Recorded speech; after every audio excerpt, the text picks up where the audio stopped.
Comment ça va les frères? J'espère que vous allez tous bien. Aujourd'hui, on se retrouve pour l'avant-match Barça-Olympiakos en Ligue des Champions à domicile. On est directement parti les frères.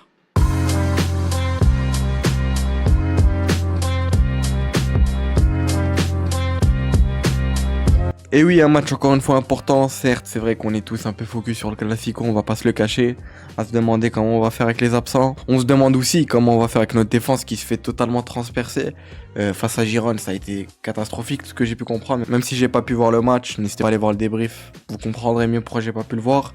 Mais voilà, c'est vrai qu'on se pose énormément de questions, surtout à cause des absents, on va pas se le cacher, et aussi de notre problème défensif. Ce que j'ai pu comprendre, c'est que Giron s'est procuré énormément d'occasions. C'est même l'un des matchs où elle s'est le plus procuré d'occasions depuis le début de saison, je sais pas si on s'en rend compte, c'est une dinguerie quand même. J'en ai aussi parlé dans le débrief qu'on a donné énormément de cadeaux, heureusement qu'on gagne à la fin ce match, même si ça a été très dur dans la douleur. C'est pas normal d'aller arracher une victoire comme ça, on l'arrache grâce à qui? Grâce à Ronald Araujo. En tout cas, voilà, le principal c'est qu'on ait pris les 3 points, mais bon.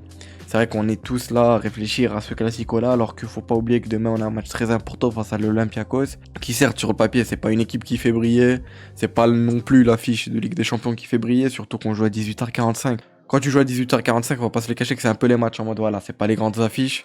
C'est pour ça que c'est très important de pas oublier l'importance de ce match-là, qu'il faut absolument le gagner, parce qu'on le rappelle qu'on a perdu notre dernier match en Ligue des Champions face au Paris Saint-Germain, comme l'a très bien dit Fermin en conférence de presse, qui était accompagné avec Hansi Flick bien évidemment, qui a dit que ça sera un match très difficile, c'est la Ligue des Champions, on a perdu le dernier match contre le PSG, maintenant il faut gagner. Je pense qu'il a tout dit, on a perdu face au Paris Saint-Germain, mais bon, faut rebondir, faut enchaîner en Ligue des Champions, faut enchaîner tous les matchs. On sait que, comme je le répète, on se pose vraiment des questions sur ce match-là, dimanche face au Real Madrid, ce Classico-là. De toute façon, on en parlera dans l'avant-match du Classico, mais normalement, on devrait avoir le retour de Rafinha, tout ce que j'ai pu comprendre. Et j'espère vraiment qu'il sera de retour. En tout cas, il fait tout ce qu'il peut pour revenir. Et je pense que malheureusement, on n'aura que lui comme retour, de ce que j'ai pu comprendre. Mais aussi, là, au niveau de la conférence de presse, Fermin a aussi dit que 2 matchs importants arrivent. La semaine s'annonce formidable. Ils lui ont aussi un peu parlé du niveau de l'équipe actuellement. Il a dit que dans les semaines à venir, nous serons de retour à notre meilleur niveau. Parce que ça, on est tous d'accord pour le dire, on est très très loin d'être au top niveau. Le Barça a encore pas mal de petits soucis, surtout dans cette défense. Je pense que le problème vient du pressing, parce que le pressing commence par les attaquants et je pense qu'il est un peu mal fait. C'est pour ça que Rafinha est un joueur très essentiel au Barça. J'en ai déjà parlé dans le débrief de Girone. On se rend pas compte de l'impact que Rafinha soit absent. Ensuite, il y a aussi Hansi Flick qui s'est exprimé en conférence de presse, bien évidemment. Il a dit que l'Olympiakos avait de très très bons joueurs offensifs, qu'il va falloir faire attention. Et il a totalement raison, parce qu'on va après de toute façon voir leur compo. Mais il y a El Kaabi, déjà le numéro 9 marocain. Il y a Gelson Martins, l'ancien de Monaco. Il y a Podence aussi, le portugais qui jouait à Wolverhampton à l'époque. Chiquinho, ça me dit un truc, mais ils ont vraiment une attaque qui est pas mal d'anciens joueurs qui ont joué à quand même des top niveaux, la première ligue, la Ligue 1, etc. El Kaabi, un neuf qui va falloir faire attention. Il a aussi dit qu'on est dans une situation difficile, mais je suis vraiment content de notre victoire contre Girone. L'ambiance est excellente à l'entraînement aujourd'hui. Pour ceux qui se demandaient est-ce qu'ils se rendaient compte que l'équipe allait mal, etc. Évidemment, les frères. Je pense que Flick n'est pas bête, il est pas con. Il sait très bien qu'il y a des problèmes qu'il va falloir qu'il règle. Malheureusement, on sait qu'il sera absent sur le banc de touche face au Real Madrid ce week-end, ce qui handicape un peu la chose, mais bon. Voilà, il sera de toute façon dans les gradins, il va essayer de communiquer, comme je vous ai dit, qui sera très certainement Marcus Sorge, qui va prendre la tête de l'équipe. Aussi un peu fait, entre guillemets, une preuve d'amour, vous m'avez compris. Il a dit qu'il adore le Barça, j'adore Barcelone et ses habitants, j'essaie toujours de donner le meilleur de moi-même pour ce club. Il fait tout ce qu'il peut pour le club, c'est un club auquel il est attaché, qui surkiffe. Ça fait extrêmement plaisir, Hansi Flick, voilà, qui voilà, de toute façon, on sait, il a changé nos vies, même si beaucoup maintenant remettent en question un peu son coaching, entre guillemets, de ce piège du hors-jeu. On sait que pas mal de gens sont contre ce piège du hors-jeu, qui se disent qu'il faudrait mieux repasser à une défense comme avec Xavi, où c'était vraiment que de la défense. Un système qui pourrait mieux marcher, surtout avec des joueurs comme Araujo, etc., qui voilà, sont habitués à défendre comme ça, et quand il faut que défendre, c'est des joueurs qui sont très très forts. Pour finir, il a aussi parlé, il a dit que nous espérons que Ferran et Rafinha pourront tous deux jouer au Classico, mais nous verrons. Comme je vous en ai parlé, le plus probable qu'il soit de retour, c'est Rafinha, et encore, c'est pas sûr. Ferran, il y a encore des interrogations.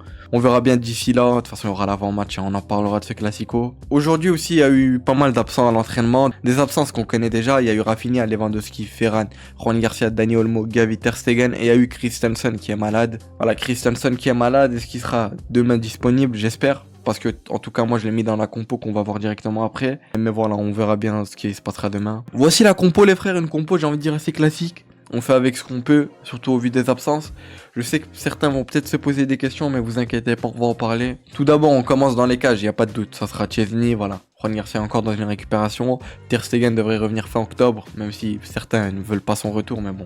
Au poste de latéral droit, j'ai mis Jules Koundé, même si honnêtement, pour moi, il y a de grandes chances qu'Eric Garcia commence le match. Ou peut-être une entrée d'Eric Garcia, ou alors Eric Garcia commence le match puis Koundé rentre. En tout cas, je partirai quand même avec Koundé à ce poste de latéral droit. Dans cette charnière, j'ai mis Christensen Araujo, une charnière qui tous les deux jouent très bien ensemble. Enfin voilà, on a encore des souvenirs de bac, etc. En 2023 avec Xavi, même si ça date maintenant. En tout cas, moi je partirai avec ça, même si je pense très certainement qu'on aura un Cubarsí titulaire. Même si pour moi je mettrais Cubarsí au repos entre guillemets, même si ses dernières performances sont pas excellentes, on va pas se le cacher. Son match aussi face à Girone n'était pas vraiment ouf, ce que j'ai pu comprendre. Même si comme je vous l'ai dit, je pense très certainement que Cubarsí débutera titulaire. Après à la place de qui, Christensen ou Araujo, je ne sais pas. Christensen qui est malade aujourd'hui, donc on verra bien ce que demain il sera convoqué. Mais je partirai pour ma part en tout cas moi avec un Christensen Araujo et pourquoi pas une entrée de Cubarsí par la suite. De toute façon, va falloir faire reposer certains joueurs. Au poste de latéral gauche, je partirai quand même avec Baldé. Une entrée après de Gérard Martin qui pourrait faire du bien.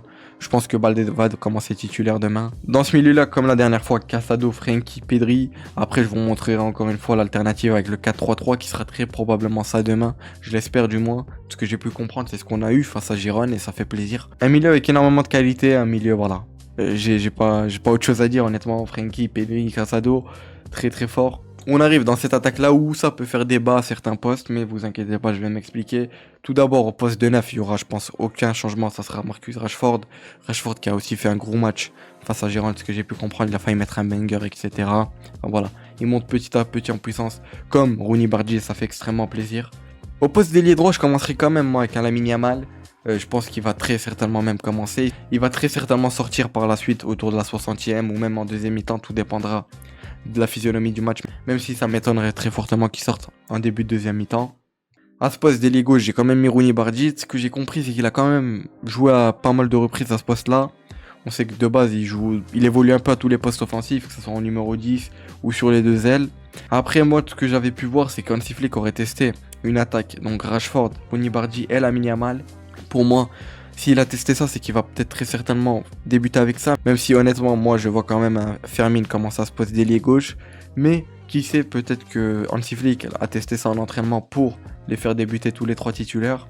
Et ça serait pas mal de voir ça après une entrée de Fermin à ce poste d'ailier gauche. N'oublions pas qu'on a Tony Fernandez et Drew normalement, si tout se passe bien. Voilà, en tout cas, moi je partirai avec cette compo, comme je vous ai expliqué. Certains changements ne m'étonneraient pas. Et même, comme je vous ai dit, par exemple, ici, je verrai très certainement Cubarsí commencer. Après, il sera accompagné de qui, je sais pas, mais en tout cas pour moi je partirais avec quand même Christensen Araujo. Ici, on aurait de très grandes chances de voir un Eric Garcia. Dans cette attaque-là, moi en tout cas, j'ai pas mal d'interrogations. On verra demain ce qu'Hansi Flick va décider de mettre dans cette attaque-là. Donc voilà, ici il n'y a pas de changement au niveau des joueurs, c'est juste l'alternative que je pense qu'on va demain évoluer avec, comme face à Girone. Un 4-3-3 point de basse avec Casado. Comme je vous l'ai dit, ça m'étonnerait pas qu'il y ait des changements, par exemple ici que Fermin commence et qu'on ait ensuite une rentrée de Rooney à la place de Yamal. Ça m'étonnerait pas. Ou d'autres comme Cubarsí qui commence titulaire, qui sera très probablement titulaire je pense. Et Eric Garcia qui commence, même si je le verrai plus rentrer par la suite. On se retrouve sur Footmob comme d'habitude. Pour rappel, le match se joue au Montjuic à 18h45. Au niveau des compos qui prédisent, du côté du Barça c'est à peu près similaire à ce que j'ai mis. Même si comme je vous l'ai dit, vous voyez, eux ils ont mis Cubarsí titulaire accompagné d'Araujo, Eric Garcia qui débuterait au poste de latéral droit, qui va très certainement être ça, même si moi je verrais quand même un Koundé débuter. Dans ce milieu là c'est similaire à un 4-3-3. Ça sera très certainement Casado point de basse ici, avec Pedri de Jong. Dans cette attaque-là, voilà, comme je vous l'ai dit, ça m'étonnerait pas de voir un Fermin débuter.